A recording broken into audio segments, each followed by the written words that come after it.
अपने पहले साल में वो पूरी कक्षा में सबसे गरीब लड़का था। कक्षा में क्लोई नाम की एक लड़की थी।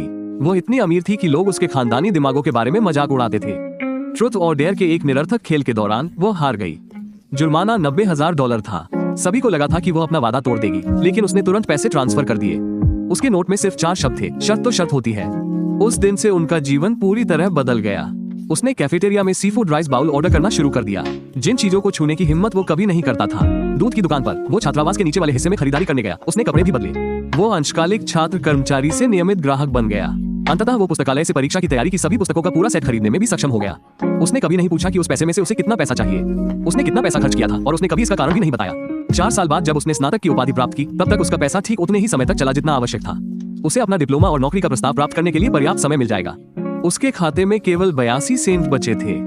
4 और साल बीत गए और उसने एक आकृति को नीचे दुबका हुआ देखा और ओवरपास गंदा हो गया था। कपड़े फटे हुए थे, लेकिन जैसे ही उसने उसकी आंखें देखी, उसने उसे तुरंत पहचान लिया। ये क्लोई थी। उसने सुना था कि उसका परिवार दिवालिया हो गया है, उसके माता पिता भाग गए हैं। उसे सारा कर्ज अकेले चुकाने के लिए छोड़कर वो नीचे झुक गया और अपना हाथ आगे बढ़ाया। मेरे साथ आओ। जब फोन की घंटी बजी तो वो कैफेटेरिया की 3री मंजिल पर था। वो मुफ्त में मिले सूप के कटोरे के साथ सादा चावल जल्दी जल्दी खा रहा था। उसकी स्क्रीन पर रोशनी चमकी। कॉलर आईडी पर जेसन का नाम दिखा। उसने कॉल का जवाब दिया। उसकी उंगलियों पर अभी भी चावल के कुछ दाने चिपके हुए थे। जेसन की आवाज तुरंत सुनाई दी। क्रिस, तुम कहाँ हो? क्रिस ने धीमी आवाज में जवाब दिया। कैफेटेरिया में जेसन तुरंत बीच में कूद पड़ा और भी तेजी से बोलने लगा, अब जल्दी करो। स्प्लेंडर के टीवी, कमरा नंबर 302, आज क्लोई का जन्मदिन है। जैसे ही उसने वो नाम सुना, क्रिस ने भौहें चढ़ा ली। क्लोई, उनकी कक्षा की सबसे अमीर लड़की। उसने लगभग सहज ही इसे कम करने की कोशिश की। उसकी आवाज दूर और ठंडी थी।